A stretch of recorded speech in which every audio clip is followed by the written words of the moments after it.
Yo, what's up mga idol? Maayong adlaw. So adlawng Sabado day karon mga idol no. So adlawng Sabado. So ready na ta, naka-costume na ta no. Kaya natay session karon mga idol.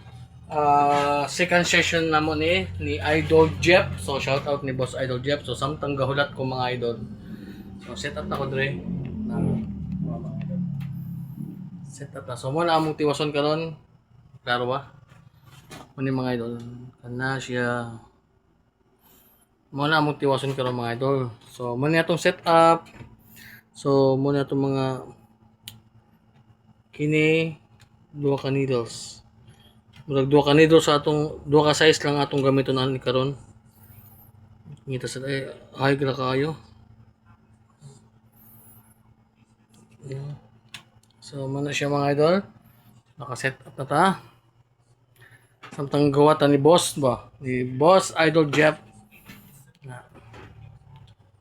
Ako din pakita akong mga previous mga tato no. So ubay-ubay na gini mga idol.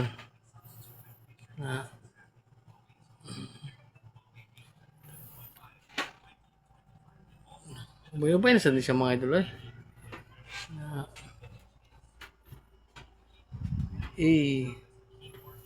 Mga idol.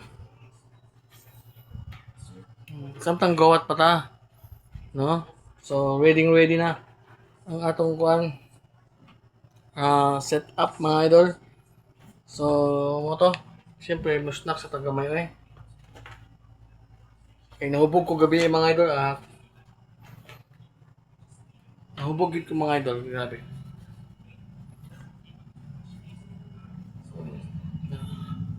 So motemo sa tagamay. Nagpaluto ko itlog sa akong gusto. Nagpaluto ko og Lucky Me chicken. Okay, glak akong kuhan mga idol. Akong pultahan ba? Wow. Muna akong glak mga idol. Ayos kayo ba? No. Dere, bugno kayo dere mga idol. Kaya naman tayo kuhan na aircon. Unya, inigapot doon sa gawas. Kaya piting inita. Uy! Wala mga idol. So, nagluto na akong misis. Ito. Lutuan ko niya kami. Kaya hubong mo ako gabi eh. Hindi na puti para sila dyan eh. So, hindi eh. Kami. Pahuwas ba? Gamay na siguro. May pera ko ka-under na lang. Ay. Bita no? So, ito mga idol. May snacks ako mga idol. Samtang padung naman akong hukayan karon. Dito ang patupuan Mandawi. So, mo to mga idol, update lang ta sa adlawng Sabado mga idol. So, peace out.